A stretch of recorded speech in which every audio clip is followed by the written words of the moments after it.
I believe it happened in the late 90s. Then there's another iteration that happened in the early 2000s before the 2016 version of the competencies where social justice was added. And the definition essentially is saying that we can't really engage in counseling without thinking about our own awareness of our own and other people's identities and lived realities based on their constructed social identities. And so we can't just do counseling and just be like, oh, we're just all experiencing the same thing, or that I'm not going to think about, their racial identity or sexual identity and their class identity and their citizenship identity.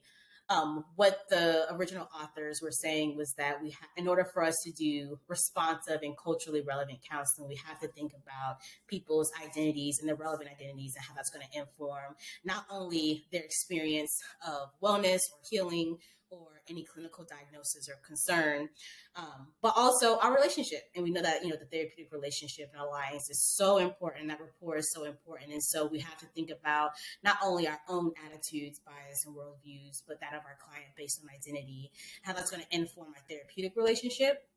How knowledge of their identities is going to kind of inform the type of treatment options and interventions that we engage in. But then also, if we know this information, that's going to impact the kind of skills that we do clinically to support this client. So that's kind of the original crux of, we can no longer just have this colorblind approach or this identity evasive, I won't say colorblind, that's kind of ableist, but this kind of identity evasive approach to counseling where we just treat everybody like they're the same. We have to be mindful and thoughtful of their identities as we're engaging in counseling. And so then you move forward and we're having more conversations in counseling and counselor education about, well, what does it mean to do advocacy work as well? Because we can talk about having this awareness and consciousness. We can talk about, finding knowledge, whether it be through books or lived realities or immersing ourselves in different cultural experiences. And we can talk about these skills that we can kind of utilize that align with the populations that we're working with.